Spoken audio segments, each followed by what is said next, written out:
Battlefield 6 has been out for a week, and overall the game has been a great success. The moment-to-moment gameplay is exciting, and the gunplay feels excellent. That being said, there is a massive glaring issue which we're already starting to see emerge. A fundamental aspect of Battlefield which is broken in Battlefield 6, and the longer it goes unresolved, the worse that things are going to get. I'm talking about the ground armour gameplay. Ground armour is a very important aspect in any Battlefield game, and the balance between it and other parts of the game is absolutely a hard thing to get right, but the current vehicles in these categories are straight up bad in a gameplay and balance sense. Now let me be clear here, I do not mean that you cannot do very well in the main battle tank and the IFE. In fact, I know you can do insanely well in both of these vehicles, but doing so comes down to having teammates supporting your vehicles much more than your individual skill. So much so that you will consistently see these vehicles with support completely running away with the game, winning every fight, even in matchups which they should be at a disadvantage. In this video, I want to discuss what I think is causing this problem and how I think DICE should address it. Let's break down what I think has caused this massive disparity between solo vehicles and supported ones. Firstly, the repair tool is just massively overpowered. It repairs way too quickly for too long of a time. A single engineer can out-repair most sources of individual fire if the target is only taking front armor damage. So you would think that the solution should be to outmaneuver these vehicles to focus on side shots or the critical rear shots. But this has two issues. The first is that the vehicles, especially the main battle tanks, are very unmaneuverable. So these movements typically don't work out because the enemy can just slowly turn to match you, the whole while protecting their engineers repairing. The second is that by trying these movement tactics, you're losing your own repairers who won't be able to keep up, immediately putting you at a disadvantage. Both of these combined means that the optimum strategy during a tank fight is for both vehicles to sit perfectly still and just constantly shoot into each other while their team out heals the damage taken. I don't think I have to explain how insanely boring this is. Tank fights should be dynamic and come down to the skill between the drivers, with their vehicles being able to duke shots and focus on hitting vulnerable areas. But it should absolutely not be the sole reason for a vehicle to win in every single situation.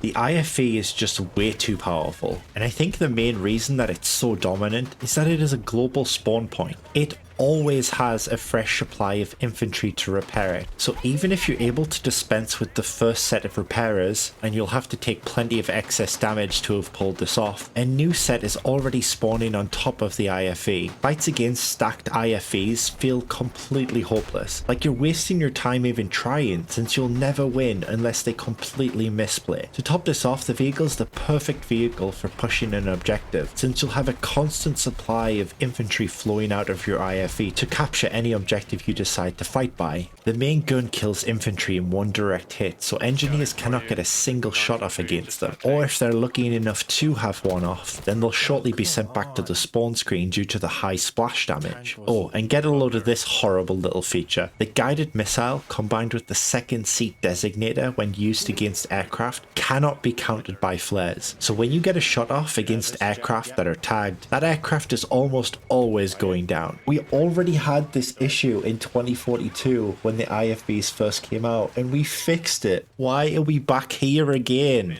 Except now it's even worse because you don't even need a recon to help you out. Your tank has a built-in designator to do this. The counter pick, the main battle tank, is just bad. Spend 10 seconds in the main battle tank and you'll immediately feel how slow and clunky it is. This thing is meant to hunt vehicles, but instead it feels geriatric. Unfortunately, getting caught in map geometry is constant, which slows you down even more.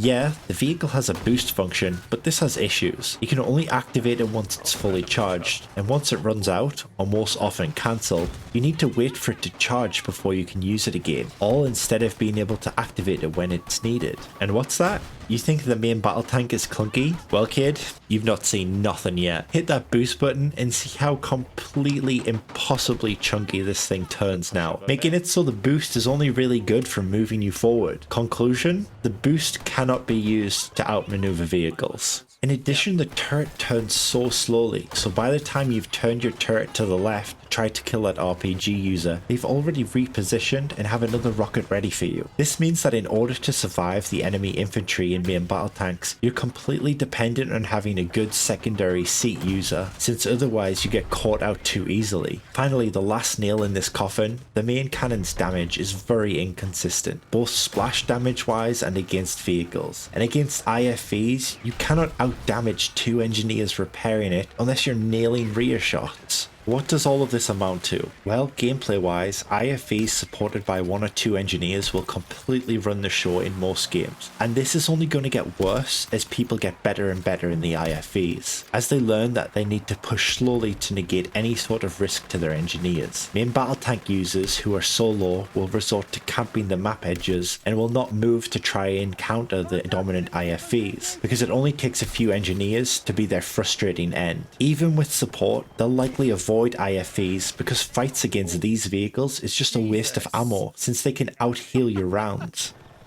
I know there are going to be people, they've probably already wrote the comments. Old man discovers team play is strong. In real life, vehicles are supported by infantry support. This game just simulates that. You need a team to counter a team. I know, but this is not fun, which is what this game primarily should be. A player soloing these vehicles will never win against an enemy vehicle with at least 1 engineer supporting it, unless you catch them off guard. I'm just suggesting that they try to close the distance between this overwhelming advantage that support gives you, so that a highly skilled player can win a fight against a group.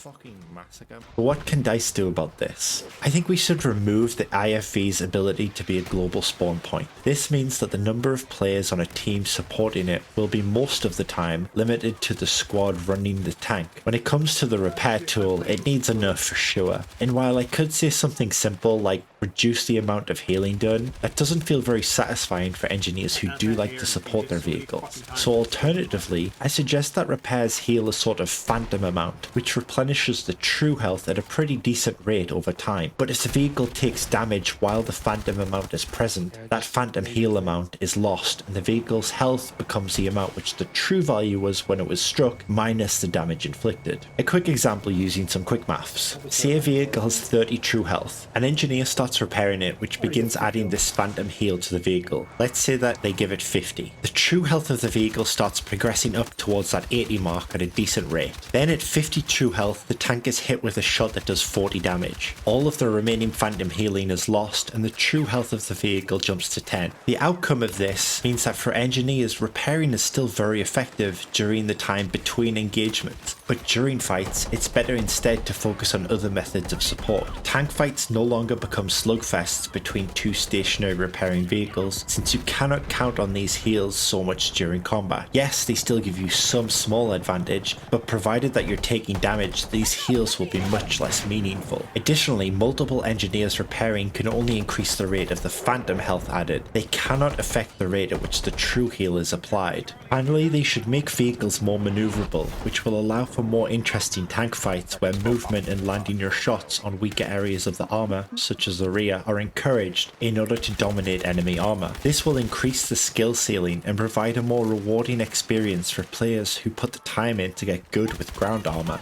What do you think? Am I completely off base here? Have I lost my rocker? Am I just an old man yelling at clouds? Or do you agree with me? Let me know in the comments. If you enjoyed the video, like and subscribe for more Battlefield 6 videos. Have a great day. Take care.